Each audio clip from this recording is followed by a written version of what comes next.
प्यारे बच्चों, अज असी 9वीं जमात दे पंजाबी विषय दे पेपर ए दे पाठक्रम विच शामिल आधुनिक काव्य दी कवित्री अमृता प्रीतम जी दे बारे विच गलबात करांगे।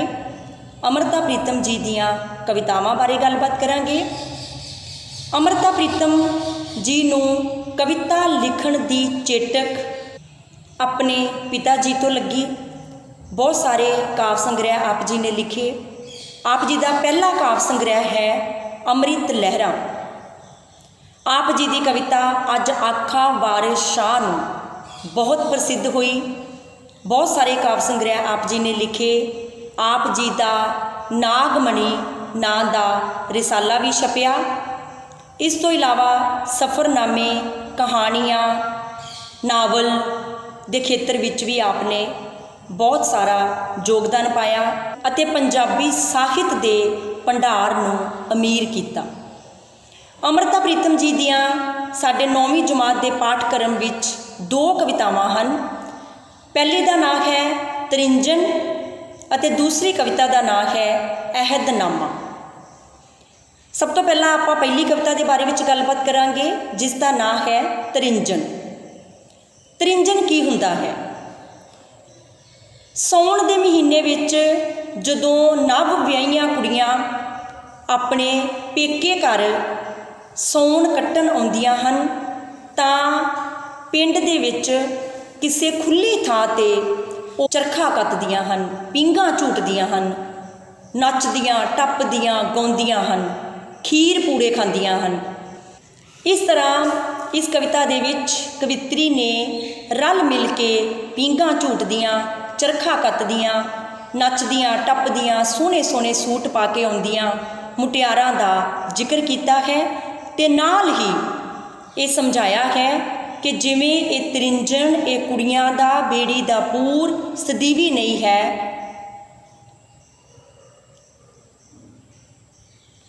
ते नाल ही ये गल कही है कि तरिंजन विच इकट्ठियां बैठियां कुड़ियां भी अखीर नूं विछड़ जांदियां हन, क्योंकि सौण दा महीना खत्म होने तो बाद उन्हां नूं फिर अपने सौहरे घर वापस मुड़ना पैंदा है। कविता है सब्बे सहेलियां बन बन आईयां सजरे सिर गुंदा। सब्बे सहेलियां बन बन आईयां भाव टोर कढ़ के आईयां। कवित्री कहती है कि तरिंजन दे विच सारियां सहेलियां बन तन के सज फब के आईयां सजरे सिर गुंदा। सजरे शब्द का अर्थ है ताजे। सिर गुंदा का मतलब सिर गुंदे सन। उन्हां कुड़ियां ने अपने सजरे ही सिर गुंदे सन। एक हथ चरखा एक हथ पच्छी इस तरिंजन दे चा। तरिंजन विच आउण दा सारियां कुड़ियां नूं बहुत चा सी, बड़ी उडीक सी, बड़ी खुशी सी। उन्हां ने अपने एक हथ दे विच चरखा फड़िया होया सी। चरखा तुसीं सारियां ने जरूर देखिया होवेगा। ते एक हथ दे विच पच्छी सी। पच्छी शब्द का अर्थ है टोकरी जां छिक्कू। किसी ने पाया कोरा झग्गा निक्की निक्की बूटी का। किसी कुड़ी ने निक्की निक्की बूटी का सूट पाया होया सी ते किसी ने बिल्कुल कोरा। कोरा शब्द का अर्थ हुंदा है जिहड़ी चीज़ अजे वरती ना गई होवे, बिल्कुल नवीं होवे। उन्हां कुड़ियां ने उन्हां दे दिल विच इस तरिंजन दे लई बहुत चाह सी। सारियां सहेलियां सज तज के आईयां। किसी ने निक्की निक्की बूटी वाला सूट पाया होया सी ते किसी कुड़ी ने बिल्कुल कोरा भाव नवां ही झग्गा पाया होया सी। किसी ने सिर ते लीड़ा लीता महीन डोरीए दा। लीड़ा शब्द का अर्थ है दुपट्टा। लीता लिया। महीन शब्द का अर्थ है बिल्कुल पतला ते डोरिया एक कपड़े की किस्म है, भाव बरीक डोरेदार कपड़ा। किसी कुड़ी ने सिर दे उपर दुपट्टा लिया सी ते किसी ने बिल्कुल पतला डोरेदार कपड़ा जिहड़ा सी वो सिर ते लिया होया सी। अखीं ਕੱਜਲਾ ਬੁੱਲ ਦੰਦਾਸਾ। ਅੱਖਾਂ ਦੇ ਵਿੱਚ ਕੱਜਲ ਪਾਇਆ ਜਾਂਦਾ ਹੈ, ਸੁਰਮਾ ਪਾਇਆ ਜਾਂਦਾ ਹੈ। ਕਈ ਕੁੜੀਆਂ ਨੇ ਅੱਖਾਂ ਦੇ ਵਿੱਚ ਕੱਜਲ ਪਾਇਆ ਸੀ, ਸੁਰਮਾ ਪਾਇਆ ਸੀ।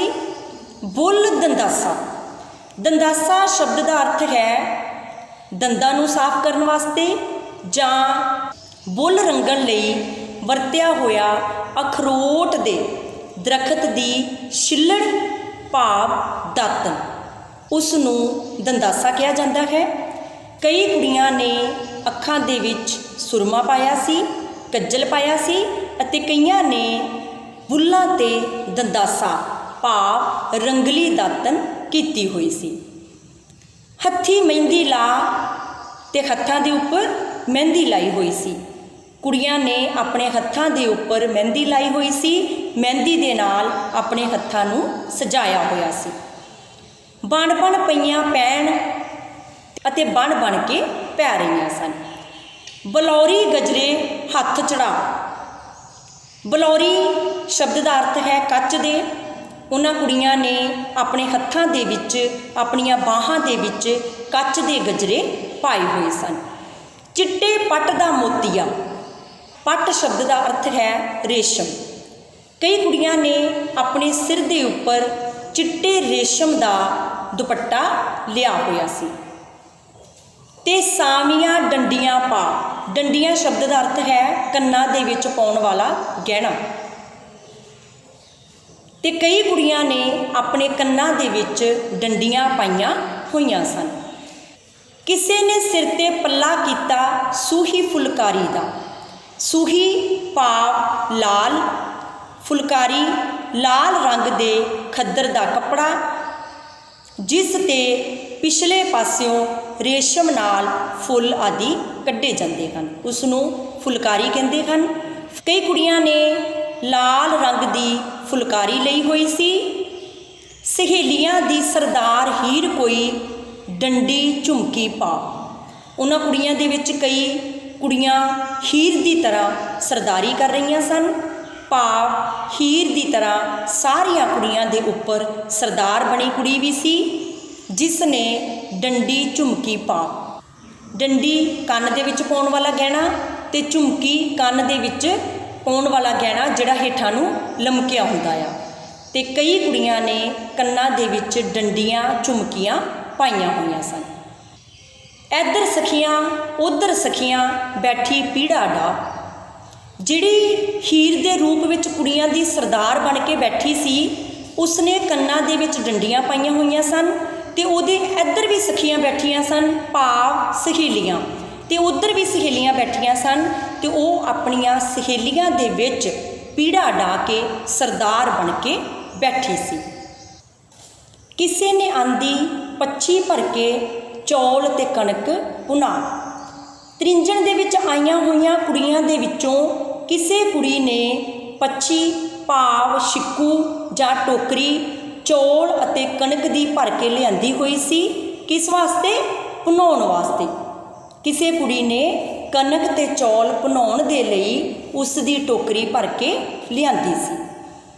ਖੱਖੜੀਆਂ ਦੇ ਬੀ ਭੁਨਾਏ ਕਿਸੇ ਭੱਠੀ ਤੇ ਜਾ, ਖੱਖੜੀਆਂ ਸ਼ਬਦ ਦਾ ਅਰਥ ਹੈ ਖਰਬੂਜਾ। ਕੋਈ ਕੁੜੀ ਖਰਬੂਜਿਆਂ ਦੇ ਬੀ ਲੈ ਕੇ ਆਈ ਸੀ ਤੇ ਉਸ ਨੂੰ ਭੱਠੀ ਤੇ ਜਾ ਕੇ ਭੁਨਾਉਣਾ ਚਾਹੁੰਦੀ ਸੀ।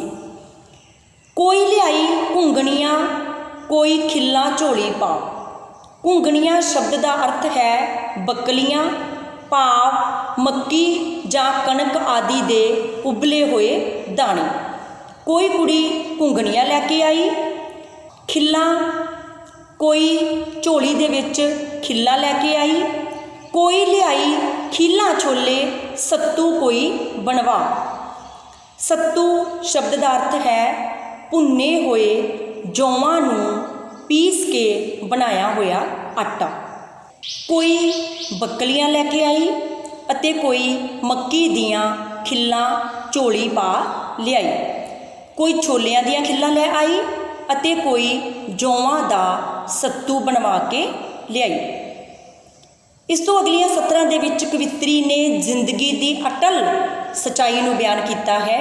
ਸਤਰਾਂ ਹਨ: ਨਿਤ ਨਿਤ ਵਗਦੇ ਰਹਿਣਗੇ ਪਾਣੀ, ਨਿਤ ਪੱਤਣ ਤੇ ਮੇਲਾ, ਬਚਪਨ ਨਿਤ ਜਵਾਨੀ ਬਣਦਾ, ਨਿਤ ਕੱਤਣ ਦਾ ਵੇਲਾ। ਪੱਤਣ ਉਹ ਥਾਂ ਹੁੰਦੀ ਹੈ ਜਿੱਥੇ ਦਰਿਆ ਪਾਰ ਕਰੀਦਾ ਹੈ, ਭਾਵ ਜਿੱਥੇ ਬੇੜੀਆਂ ਹੁੰਦੀਆਂ ਹਨ। ਕਵਿੱਤਰੀ ਕਹਿੰਦੀ ਹੈ ਕਿ ਨਿਤ ਨਿਤ ਵਗਦੇ ਰਹਿਣਗੇ ਪਾਣੀ, ਕਿ ਦਰਿਆਵਾਂ ਦੇ, ਨਦੀਆਂ ਦੇ, ਸਮੁੰਦਰਾਂ ਦੇ ਪਾਣੀ ਹਮੇਸ਼ਾ ਵਗਦੇ ਰਹਿਣਗੇ।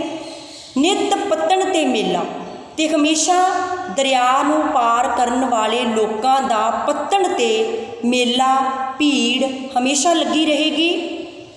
ਬਚਪਨ ਨਿਤ ਜਵਾਨੀ ਬਣਦਾ, ਜੋ ਬੱਚਾ ਅੱਜ ਬਚਪਨ ਦੇ ਵਿੱਚ ਹੈ ਉਸ 'ਤੇ ਜਵਾਨੀ ਆਉਣੀ ਹੈ, ਭਾਵ ਬਚਪਨ ਨੇ ਜਵਾਨੀ ਦਾ ਰੂਪ ਧਾਰਨ ਕਰਨਾ ਹੈ। ਨਿਤ ਕੱਤਣ ਦਾ ਵੇਲਾ, ਤੇ ਹਮੇਸ਼ਾ ਤ੍ਰਿੰਝਣ ਦੇ ਵਿੱਚ ਕੁੜੀਆਂ ਬੈਠ ਕੇ ਚਰਖਾ ਕੱਤਦੀਆਂ ਰਹਿਣਗੀਆਂ। ਜੋ ਪਾਣੀ ਅੱਜ ਪੱਤਣੋਂ ਲੰਘੇ, ਚਾਹੇ ਕਿ ਦਰਿਆਵਾਂ ਦਾ ਪਾਣੀ ਹਮੇਸ਼ਾ ਵਗਦਾ ਰਹੇਗਾ, ਪੱਤਣ ਦੇ ਉੱਪਰ ਲੋਕਾਂ ਦਾ ਮੇਲਾ ਬਣਿਆ ਰਹੇਗਾ, ਕੁੜੀਆਂ ਤ੍ਰਿੰਝਣ ਦੇ ਵਿੱਚ ਹਮੇਸ਼ਾ ਕੱਤਦੀਆਂ ਰਹਿਣਗੀਆਂ। ਪਰ ਜੋ ਪਾਣੀ ਅੱਜ ਪੱਤਣੋਂ ਲੰਘੇ ਫੇਰ ਨਾ ਆਵੇ ਭਲਕੇ। ਜਿਹੜਾ ਪਾਣੀ ਅੱਜ ਦਰਿਆ 'ਤੇ ਬਣੇ ਹੋਏ ਪੱਤਣ ਦੇ ਵਿੱਚੋਂ ਇੱਕ ਵਾਰ ਲੰਘ ਗਿਆ, ਉਹ ਪਾਣੀ ਦੁਬਾਰਾ ਕਦੇ ਵੀ ਵਾਪਸ ਮੁੜ ਕੇ ਨਹੀਂ ਆਉਣਾ। ਠੀਕ ਇਸੇ ਤਰ੍ਹਾਂ ਬੇੜੀ ਦਾ ਪੂਰ, ਤ੍ਰਿੰਝਣ ਦੀਆਂ ਕੁੜੀਆਂ ਫੇਰ ਨਾ ਬੈਠਣ ਰਲ ਕੇ। ਬੇੜੀ ਦੇ ਪੂਰ ਦੇ ਵਿੱਚ, ਭਾਵ ਦਰਿਆ ਦੇ ਉੱਪਰ ਪੱਤਣ ਦੇ ਵਿੱਚ ਜਿਹੜੇ ਮੁਸਾਫਰ ਇੱਕ ਵਾਰ ਉਸ ਬੇੜੀ ਦੇ ਵਿੱਚ ਇਕੱਠੇ ਰਲ ਮਿਲ ਕੇ ਬੈਠ ਗਏ, ਉਹ ਕਦੇ ਵੀ ਦੁਬਾਰਾ ਇਸ ਬੇੜੀ ਦੇ ਵਿੱਚ ਰਲ ਮਿਲ ਕੇ ਨਹੀਂ ਬੈਠਣਗੇ। ਤ੍ਰਿੰਝਣ ਦੀਆਂ ਕੁੜੀਆਂ ਜੋ ਅੱਜ ਉਸ ਤ੍ਰਿੰਝਣ ਦੇ ਵਿੱਚ ਬੈਠ ਕੇ ਰਲ ਮਿਲ ਕੇ ਚਰਖਾ ਕੱਤ ਰਹੀਆਂ ਹਨ, ਪੀਂਘਾਂ ਝੂਟ ਰਹੀਆਂ ਹਨ, ਸੱਜ ਧੱਜ ਕੇ ਆਈਆਂ ਹਨ, ਉਹ ਕਦੀ ਵੀ ਜ਼ਿੰਦਗੀ ਦੇ ਵਿੱਚ ਦੁਬਾਰਾ ਇਕੱਠੀਆਂ ਮਿਲ ਕੇ ਨਹੀਂ ਬੈਠ ਸਕਣਗੀਆਂ। ਸੋ ਇਹ ਸੀ ਅੰਮ੍ਰਿਤਾ ਪ੍ਰੀਤਮ ਜੀ ਦੀ ਕਵਿਤਾ ਤ੍ਰਿੰਝਣ, ਜਿਸ ਵਿੱਚ ਸਭ ਤੋਂ ਪਹਿਲਾਂ ਕਵਿੱਤਰੀ ਨੇ ਤ੍ਰਿੰਝਣ ਦੇ ਦ੍ਰਿਸ਼ ਦਾ ਵਰਣਨ ਕੀਤਾ ਹੈ, ਕਿਵੇਂ ਕੁੜੀਆਂ ਸੱਜ ਧੱਜ ਕੇ ਆਉਂਦੀਆਂ ਹਨ, ਇੱਕ ਦੂਸਰੀ ਤੋਂ ਵੱਧ ਬਣ ਤਣ ਕੇ ਆਉਂਦੀਆਂ ਹਨ, ਮਹਿੰਦੀ ਲਾ ਕੇ ਆਉਂਦੀਆਂ ਹਨ, ਹੱਥਾਂ ਦੇ ਵਿੱਚ, ਬਾਹਾਂ ਦੇ ਵਿੱਚ ਕੱਚ ਦੇ ਗਜਰੇ ਪਾ ਕੇ, ਵੰਨ ਸੁਵੰਨੇ ਸੂਟ ਪਾ ਕੇ, ਫੁਲਕਾਰੀ ਲੈ ਕੇ, ਮਹੀਨ ਡੋਰੀਆਂ ਲੈ ਕੇ ਆਉਂਦੀਆਂ ਹਨ। ਪਰ ਜਿਸ ਤਰ੍ਹਾਂ ਬੇੜੀ ਦਾ ਪੂਰ ਅਤੇ ਲੰਘਿਆ ਹੋਇਆ ਪਾਣੀ ਵਾਪਸ ਨਹੀਂ ਆਉਂਦਾ, ਠੀਕ ਉਸੇ ਤਰ੍ਹਾਂ ਇਹ ਕੁੜੀਆਂ ਵੀ ਦੁਬਾਰਾ ਉਸ ਤ੍ਰਿੰਝਣ ਦੇ ਵਿੱਚ ਰਲ ਮਿਲ ਕੇ ਨਹੀਂ ਬੈਠ ਸਕਦੀਆਂ, ਭਾਵ ਇਹ ਕੁੜੀਆਂ ਵਿਆਹ ਤੋਂ ਬਾਅਦ ਆਪਣੇ ਸਹੁਰੇ ਘਰ ਜਾ ਕੇ ਇੱਕ ਦੂਜੇ ਤੋਂ ਵਿਛੜ ਜਾਂਦੀਆਂ ਹਨ। ਅੰਮ੍ਰਿਤਾ ਪ੍ਰੀਤਮ ਜੀ ਦੀ ਦੂਸਰੀ ਕਵਿਤਾ ਦਾ ਨਾਂ ਹੈ ਅਹਿਦਨਾਮਾ। ਇਸ ਕਵਿਤਾ ਵਿੱਚ ਕਵਿੱਤਰੀ ਨੇ ਦੁਨੀਆ ਦੇ ਵਿੱਚ ਅਮਨ ਸ਼ਾਂਤੀ ਬਣਾਈ ਰੱਖਣ ਲਈ ਲੋਕਾਂ ਨੂੰ ਇੱਕ ਅਹਿਦਨਾਮੇ 'ਤੇ ਦਸਤਖਤ ਕਰਨ ਨੂੰ ਕਿਹਾ ਹੈ। ਅਹਿਦਨਾਮਾ ਸ਼ਬਦ ਦਾ ਅਰਥ ਹੈ ਪ੍ਰਤਿੱਗਿਆ ਪੱਤਰ, ਇਕਰਾਰਨਾਮਾ ਜਾਂ ਸੰਧੀ ਪੱਤਰ।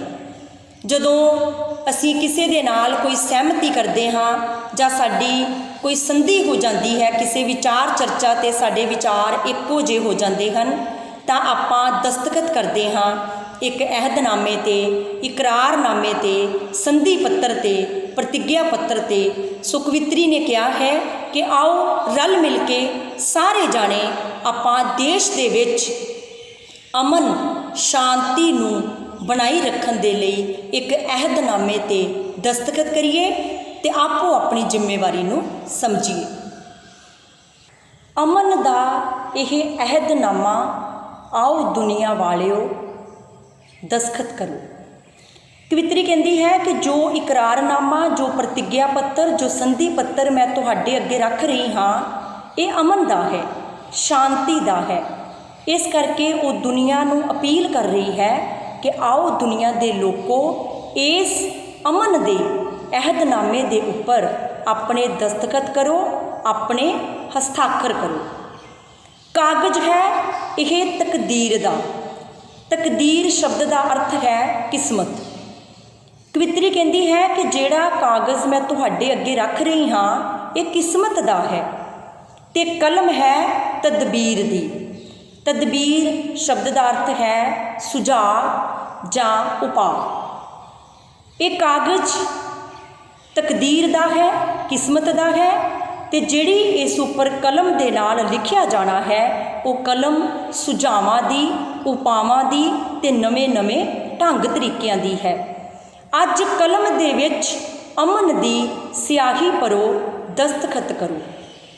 ਕਵਿੱਤਰੀ ਦੇਸ਼ ਦੇ ਲੋਕਾਂ ਨੂੰ ਅਪੀਲ ਕਰਦੀ ਹੋਈ ਕਹਿੰਦੀ ਹੈ ਕਿ ਤੁਸੀਂ ਅੱਗੇ ਆਓ, ਇਸ ਕਲਮ ਦੇ ਵਿੱਚ ਅਮਨ ਦੀ, ਸ਼ਾਂਤੀ ਦੀ, ਚੈਨ ਦੀ ਸਿਆਹੀ ਭਰੋ ਤੇ ਇਸ ਤਕਦੀਰ ਰੂਪੀ ਕਾਗਜ਼ 'ਤੇ ਕੁਝ ਲਿਖ ਕੇ ਅਮਨ ਸ਼ਾਂਤੀ ਬਾਰੇ ਉਸ 'ਤੇ ਆਪਣੇ ਹਸਤਾਖਰ ਕਰੋ।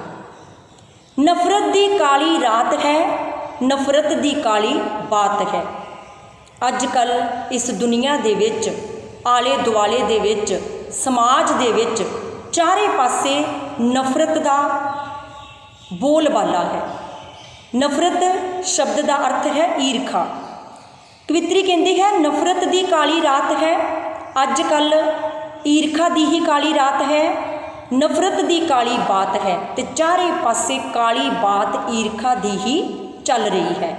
ਭਾਵ ਘਰਾਂ ਦੇ ਵਿੱਚ, ਆਲੇ ਦੁਆਲੇ ਦੇ ਵਿੱਚ, ਸਮਾਜ ਦੇ ਵਿੱਚ, ਦੇਸ਼ ਦੇ ਵਿੱਚ ਹਰ ਕੋਈ ਇੱਕ ਦੂਸਰੇ ਨੂੰ ਈਰਖਾ, ਨਫ਼ਰਤ ਕਰ ਰਿਹਾ ਹੈ। ਠੋਕਰ ਨਾ ਲੱਗੇ ਇਲਮ ਨੂੰ। ਠੋਕਰ ਸ਼ਬਦ ਦਾ ਅਰਥ ਹੈ ਸੱਟ, ਠੇਸ। ਕਿਹਨੂੰ ਨਾ ਲੱਗੇ? ਇਲਮ ਨੂੰ। ਇਲਮ ਦਾ ਅਰਥ ਹੈ ਪੜ੍ਹਾਈ, ਵਿਦਿਆ, ਗਿਆਨ। ਕਵਿੱਤਰੀ ਕਹਿੰਦੀ ਹੈ ਕਿ ਕਿਤੇ ਇਹ ਨਾ ਹੋਵੇ ਕਿ ਜਿਹੜੀ ਨਫ਼ਰਤ, ਜਿਹੜੀ ਈਰਖਾ ਦੀ ਕਾਲੀ ਰਾਤ ਹੈ, ਚਾਰੇ ਪਾਸੇ ਇਸ ਦਾ ਬੋਲਬਾਲਾ ਹੈ, ਕਿਤੇ ਈਰਖਾ ਦੇ ਨਾਲ ਸਾਡੇ ਇਲਮ ਨੂੰ, ਸਾਡੇ ਗਿਆਨ ਨੂੰ, ਸਾਡੇ ਜੀਵਨ ਨੂੰ ਠੋਕਰ ਨਾ ਲੱਗ ਜਾਵੇ, ਕਿਤੇ ਠੇਸ ਨਾ ਲੱਗ ਜਾਵੇ, ਠੋਕਰ ਨਾ ਲੱਗੇ ਕਲਮ ਨੂੰ। ਤੇ ਇਹ ਨਾ ਹੋਵੇ ਕਲਮ, ਕਲਮ ਸ਼ਬਦ ਦਾ ਅਰਥ ਹੈ ਉਹ ਸੂਝਵਾਨ ਲੋਕ ਜੋ ਜ਼ਿੰਦਗੀ ਦੇ ਸੱਚ ਨੂੰ ਕਾਗਜ਼ਾਂ 'ਤੇ ਉਲੀਕਦੇ ਹਨ। ਕਵਿੱਤਰੀ ਕਹਿੰਦੀ ਹੈ ਕਿ ਇਹ ਨਾ ਹੋਵੇ ਕਿ ਇਸ ਨਫ਼ਰਤ ਦੇ ਨਾਲ ਸਾਡੇ ਗਿਆਨ ਨੂੰ ਠੋਕਰ ਲੱਗੇ, ਸਾਡੇ ਕਲਮ ਨੂੰ ਠੋਕਰ ਲੱਗੇ, ਠੇਸ ਲੱਗੇ। ਦਿਲ ਦਾ ਚਿਰਾਗ ਬਾਲ ਕੇ ਸਾਵੇ ਧਰੋ, ਦਸਤਖਤ ਕਰੋ। ਸਾਵੇ ਸ਼ਬਦ ਦਾ ਅਰਥ ਹੈ ਸਾਹਮਣੇ, ਧਰੋ ਰੱਖੋ।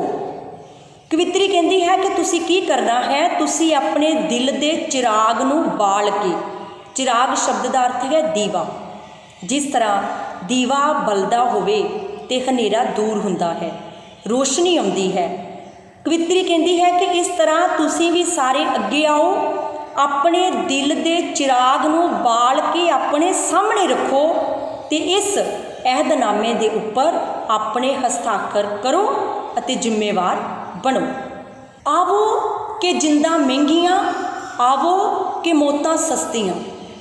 ਕਵਿੱਤਰੀ ਇਸ ਦੁਨੀਆ ਦੀ ਸੱਚਾਈ ਨੂੰ ਬੇਝਿਜਕ ਹੋ ਕੇ ਬਿਆਨ ਕਰਦੀ ਹੋਈ ਕਹਿੰਦੀ ਹੈ ਕਿ ਇਸ ਦੁਨੀਆ ਦੇ ਵਿੱਚ, ਇਸ ਜੀਵਨ ਦੇ ਵਿੱਚ ਜਿੰਦਾਂ ਮਹਿੰਗੀਆਂ ਹਨ ਪਰ ਮੌਤਾਂ ਸਸਤੀਆਂ ਹਨ। ਓਏ ਹੁਸਨ ਦੇ ਵਣਜਾਰਿਓ। ਕਵਿੱਤਰੀ ਸੰਬੋਧਨ ਕਰਦੀ ਹੈ ਹੁਸਨਾਂ ਦੇ ਵਣਜਾਰਿਆਂ ਨੂੰ। ਓਏ ਹੁਨਰ ਦੇ ਵਣਜਾਰਿਓ। ਹੁਨਰ ਸ਼ਬਦ ਦਾ ਅਰਥ ਹੈ ਕਾਰੀਗਰੀ, ਜਿਸ ਦੇ ਹੱਥਾਂ ਵਿੱਚ ਕੁਝ ਕਰ ਦਿਖਾਉਣ ਦੀ ਕਲਾ ਹੋਵੇ, ਉਸ ਨੂੰ ਹੁਨਰ ਕਹਿੰਦੇ ਹਨ। ਕਵਿੱਤਰੀ ਹੁਸਨਾਂ ਦੇ ਪ੍ਰੇਮੀਆਂ, ਭਾਵ ਪ੍ਰੇਮ ਦੇ ਵਣਜਾਰਿਆਂ ਅਤੇ ਆਪਣੀ ਕਲਾ ਦੇ ਵਿੱਚ, ਆਪਣੇ ਕਿੱਤੇ ਦੇ ਵਿੱਚ ਮੁਹਾਰਤ ਰੱਖਣ ਵਾਲੇ ਲੋਕਾਂ ਨੂੰ ਕਹਿੰਦੀ ਹੈ ਕਿ ਅੱਜ ਆਪਣੇ ਆਪਣੇ ਇਸ਼ਕ ਨੂੰ ਜਾਮਨ ਧਰੋ, ਦਸਤਖਤ ਕਰੋ। ਜਾਮਨ ਸ਼ਬਦ ਦਾ ਅਰਥ ਹੈ ਗਵਾਹ, ਧਰੋ ਰੱਖੋ। ਕਵਿੱਤਰੀ ਹੁਸਨਾਂ ਦੇ ਪ੍ਰੇਮੀਆਂ ਨੂੰ, ਹੁਸਨਾਂ ਦੇ ਵਣਜਾਰਿਆਂ ਨੂੰ ਅਤੇ ਆਪਣੀ ਕਲਾ ਦੇ ਵਿੱਚ ਮੁਹਾਰਤ ਰੱਖਣ ਵਾਲੇ ਕਾਰੀਗਰਾਂ ਨੂੰ ਕਹਿੰਦੀ ਹੈ ਕਿ ਅੱਜ ਤੁਸੀਂ ਆਪਣੇ ਆਪਣੇ ਇਸ਼ਕ ਦੀ ਗਵਾਹੀ ਭਰੋ, ਅਤੇ ਇਸ ਅਹਿਦਨਾਮੇ ਤੇ ਆਪਣੇ ਦਸਤਖਤ ਕਰੋ। ਬਰਕਤ ਤੇਰੀ ਆਵਾਜ਼ ਦੀ, ਬਰਕਤ ਮੇਰੀ ਆਵਾਜ਼ ਦੀ। ਬਰਕਤ ਸ਼ਬਦ ਦਾ ਅਰਥ ਹੈ ਉન્નਤੀ, ਤਰੱਕੀ। ਕਵਿੱਤਰੀ ਕਹਿੰਦੀ ਹੈ ਕਿ ਤੇਰੀ ਆਵਾਜ਼ ਦੇ ਵਿੱਚ ਵੀ ਬਰਕਤ ਹੈ ਅਤੇ ਮੇਰੀ ਆਵਾਜ਼ ਦੇ ਵਿੱਚ ਵੀ ਬਰਕਤ ਹੈ। ਤੇ ਬੂੰਦ ਬੂੰਦ ਜੋੜ ਕੇ ਸਾਗਰ ਭਰੋ, ਦਸਤਖਤ ਕਰੋ। ਤੇਰੀ ਆਵਾਜ਼ ਦੇ ਵਿੱਚ ਵੀ ਬਰਕਤ ਹੈ, ਮੇਰੀ ਆਵਾਜ਼ ਦੇ ਵਿੱਚ ਵੀ ਬਰਕਤ ਹੈ। ਤੇ ਜਿਸ ਤਰ੍ਹਾਂ ਬੂੰਦ ਬੂੰਦ, ਤਿਣਕਾ ਤਿਣਕਾ ਜੁੜ ਕੇ ਸਾਗਰ ਬਣ ਜਾਂਦਾ ਹੈ, ਉਸੇ ਤਰ੍ਹਾਂ ਤੇਰੀ ਆਵਾਜ਼ ਅਤੇ ਮੇਰੀ ਆਵਾਜ਼ ਮਿਲ ਕੇ ਦੇਸ਼ ਦੀ ਆਵਾਜ਼ ਬਣ ਸਕਦੀ ਹੈ। ਤੁਸੀਂ ਇਸ ਅਹਿਦਨਾਮੇ ਤੇ ਦਸਤਖਤ ਕਰੋ। ਦੀਨਾਂ ਇਮਾਨਾਂ ਵਾਲਿਓ ਦਸਤਖਤ ਕਰੋ। ਦੀਨਾਂ ਇਮਾਨਾਂ ਵਾਲਿਓ, ਇਸ ਅਹਿਦਨਾਮੇ ਦੇ ਉੱਪਰ ਆਪਣੇ ਹਸਤਾਖਰ ਕਰੋ। ਦੀਨਾਂ ਇਮਾਨਾਂ ਵਾਲਿਓ ਸ਼ਬਦ ਦਾ ਅਰਥ ਹੈ ਧਰਮਾਂ ਮਜ਼ਹਬਾਂ ਵਾਲਿਓ। ਦੋਹਾਂ ਜਹਾਨਾਂ ਵਾਲਿਓ ਦਸਤਖਤ ਕਰੋ। ਦੋਹਾਂ ਜਹਾਨਾਂ ਦੇ ਮਾਲਕ ਲੋਕੋ, ਇਸ ਅਹਿਦਨਾਮੇ ਤੇ ਦਸਤਖਤ ਕਰੋ। ਨੇਮਾਂ ਤੇ ਧਰਮਾਂ ਵਾਲਿਓ ਦਸਤਖਤ ਕਰੋ। ਨੇਮ ਸ਼ਬਦ ਦਾ ਅਰਥ ਹੈ ਨਿਤ ਕਰਮ, ਭਾਵ ਰੋਜ਼ਾਨਾ। ਨੇਮ ਤੇ ਧਰਮ ਵਾਲੇ ਲੋਕੋ, ਇਸ ਅਹਿਦਨਾਮੇ ਦੇ ਉੱਪਰ ਆਪਣੇ ਦਸਤਖਤ ਕਰੋ। ਵੇ ਆਓ ਕਰਮਾਂ ਵਾਲਿਓ ਦਸਤਖਤ ਕਰੋ। ਕਰਮਾਂ ਵਾਲਿਓ ਭਾਵ ਚੰਗੀ ਕਿਸਮਤ ਵਾਲਿਓ। ਚੰਗੀ ਕਿਸਮਤ ਵਾਲਿਓ ਅੱਗੇ ਆਓ ਤੇ ਇਸ ਅਹਿਦਨਾਮੇ ਦੇ ਉੱਪਰ ਆਪਣੇ ਦਸਤਖਤ, ਆਪਣੇ ਹਸਤਾਖਰ ਕਰੋ। ਇਹ ਸੀ ਅੰਮ੍ਰਿਤਾ ਪ੍ਰੀਤਮ ਜੀ ਦੀ ਕਵਿਤਾ ਅਹਿਦਨਾਮਾ, ਜਿਸ ਵਿੱਚ ਦੁਨੀਆ ਦੇ ਲੋਕਾਂ ਨੂੰ ਅਹਿਦਨਾਮੇ ਉੱਪਰ ਸ਼ਾਂਤੀ ਬਣਾਈ ਰੱਖਣ ਲਈ ਦਸਤਖਤ ਕਰਨ ਲਈ ਕਿਹਾ ਹੈ। ਸੋ ਪਿਆਰੇ ਬੱਚਿਓ, ਅੱਜ ਅਸੀਂ 9ਵੀਂ ਜਮਾਤ ਦੇ ਪੰਜਾਬੀ ਵਿਸ਼ੇ ਦੇ ਪੇਪਰ A ਦੇ ਪਾਠਕ੍ਰਮ ਵਿੱਚ ਸ਼ਾਮਿਲ ਆਧੁਨਿਕ ਕਾਵਿ ਦੀ ਕਵਿੱਤਰੀ ਅੰਮ੍ਰਿਤਾ ਪ੍ਰੀਤਮ ਜੀ ਦੀਆਂ 2 ਕਵਿਤਾਵਾਂ ਬਾਰੇ ਗੱਲਬਾਤ ਕੀਤੀ ਹੈ। ਪਹਿਲੀ ਕਵਿਤਾ ਦਾ ਨਾਂ ਹੈ ਤ੍ਰਿੰਜਣ, ਜਿਸ ਵਿੱਚ ਕਵਿੱਤਰੀ ਨੇ ਤ੍ਰਿੰਜਣ ਦੇ ਵਿੱਚ ਰਲ ਮਿਲ ਕੇ ਸੋਹਣੇ ਸੋਹਣੇ ਸੂਟ ਪਾ ਕੇ ਸੱਜ ਫੱਬ ਕੇ ਆਈਆਂ ਕੁੜੀਆਂ ਦਾ ਦ੍ਰਿਸ਼ ਸਾਡੀਆਂ ਅੱਖਾਂ ਦੇ ਸਾਹਮਣੇ ਉਲੀਕਿਆ ਹੈ। ਤੇ ਨਾਲ ਹੀ ਉਸ ਤ੍ਰਿੰਜਣ ਦੇ ਸਦੀਵੀ ਨਾ ਰਹਿਣ ਦਾ ਹੁਲਾਰਾ ਵੀ ਦਿੱਤਾ ਹੈ। ਦੂਸਰੀ ਕਵਿਤਾ ਹੈ ਅਹਿਦਨਾਮਾ, ਜਿਸ ਵਿੱਚ ਕਵਿੱਤਰੀ ਨੇ ਦੁਨੀਆ ਦੇ ਸਾਰੇ ਲੋਕਾਂ ਨੂੰ ਇੱਕ ਇਕਰਾਰਨਾਮਾ, ਇੱਕ ਪ੍ਰਤਿੱਗਿਆ ਪੱਤਰ, ਇੱਕ ਸੰਧੀ ਪੱਤਰ ਦੇ ਉੱਪਰ ਦਸਤਖਤ ਕਰਨ ਲਈ ਕਿਹਾ ਹੈ, ਤਾਂ ਜੋ ਅਸੀਂ ਸਾਰੇ ਆਪਣੇ ਦੇਸ਼ ਦੇ ਵਿੱਚ ਅਮਨ ਅਤੇ ਸ਼ਾਂਤੀ ਕਾਇਮ ਰੱਖਣ ਦੇ ਲਈ ਆਪਣੀ ਆਪਣੀ ਜ਼ਿੰਮੇਵਾਰੀ ਨੂੰ ਸਮਝੀਏ। ਉਮੀਦ ਹੈ ਕਿ ਤੁਹਾਨੂੰ ਅੰਮ੍ਰਿਤਾ ਪ੍ਰੀਤਮ ਜੀ ਦੀਆਂ ਦੋਹਾਂ ਕਵਿਤਾਵਾਂ ਬਾਰੇ ਚੰਗੀ ਤਰ੍ਹਾਂ ਸਮਝ ਲੱਗ ਗਈ ਹੋਵੇਗੀ। ਧੰਨਵਾਦ।